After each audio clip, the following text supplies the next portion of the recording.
Hi friends, welcome to Kani Kayal channel. இன்னைக்கு நம்ம சேனல்ல சப்பாத்திக்கு தேவையான உருளைக்கிழங்கு எப்படி செய்து பார்க்கலாம்.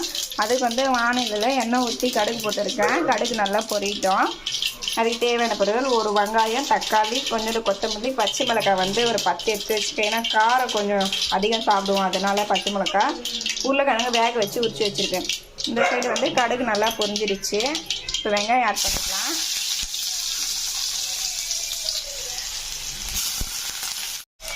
வெங்காயம் ஆட் பண்ணதா கூட பச்சை மிளகாய் ஏன் நான் அதிகமாக எடுத்துருக்கோம்னா, இந்த பச்சை மிளகாய் வந்து நம்ம அப்படியே சாப்பிட்டோன்னா கொஞ்சம் டேஸ்ட்டாக இருக்கும் சப்பாத்தியாக கூட. அதனால் பச்சை மிளகாய் வந்து அதிகம் ஆட் பண்ணியிருக்கேன். இதில் நம்மளுக்கு கம்மியாக வேணும்னா 2 முட்டை சேர்த்துக்கலாம், கரெக்டான அளவு.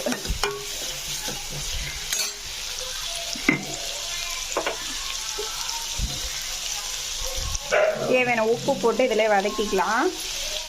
வெங்காயம் கொஞ்சம் வதங்கின உடனே நம்ம கொஞ்சம் மஞ்சள் ஆட் பண்ணிக்கலாம். ஒரு சிட்டிகை மஞ்சள் ஆட் பண்ணி வதக்கிக்கிறேன். வெங்காயம் கால்வாசி வதங்கினோடனே தக்காளியும் ஆட் பண்ணிக்கலாம்.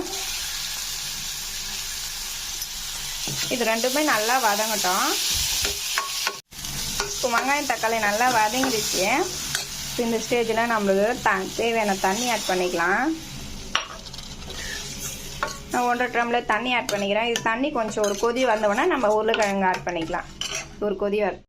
இந்த பொட்டுக்கடலை கொஞ்சம் நம்ம மிக்சியில் நம்ம பவுடராக அரைச்சிக்கலாம். இது எதுக்குன்னா, அந்த உருளைக்கிழங்கு வந்து கிரேவி நல்லா திக்காக வரதுக்கோசம் கடைசியாக ஆட் பண்ணோம். இதை நம்ம மிக்சியில் பவுடராக அரைச்சிக்கலாம். இப்போ தண்ணி நல்லா கொதிக்குது. இந்த ஸ்டேஜில் நான் உருளைக்கிழங்கு நல்லா உதிரியாக உதுத்து வச்சுருக்கேன். அதை எதாவது கூட ஆட் பண்ணிக்கலாம். ஆட் பண்ணி கலரி விட்டு ஒரு கொதி வரட்டும். இது மாதிரி நான் நல்லா பவுடராக அரைச்சிக்கினேன். இதை வந்து ஒரு டம்ளரில் 1 ஸ்பூனு, மொத்தமே இல்லை 1 ஸ்பூனு கொஞ்சோண்டு தண்ணி விட்டு இது நல்லா கரைச்சிக்கிறேன், கட்டிப்படாத. பாருங்க, இது நம்ம உருளைக்கிழங்கு ஆட் பண்ணது இது நல்லா ரெடி ஆயிடுச்சு. இப்போ வந்து இது தண்ணியாக இருக்கா, நம்ம வந்து அந்த பொட்டுக்கடலை ஆட் பண்ணோன்னே இது எவ்வளோ திக்காகிட்டு பாருங்கள்.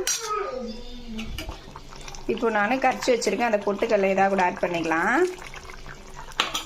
ஆட் பண்ணி நல்லா கலரி விட்டு ஒரு கொதி வரட்டும்.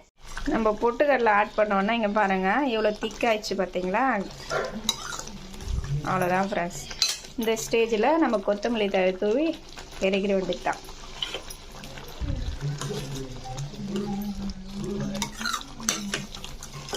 அவ்வளோதான், ரெடி ஆயிடுச்சு ஃப்ரெண்ட்ஸ். இந்த வீடியோ பிடிச்சிருந்தா மறக்காமல் சப்ஸ்கிரைப் பண்ணுங்கள்.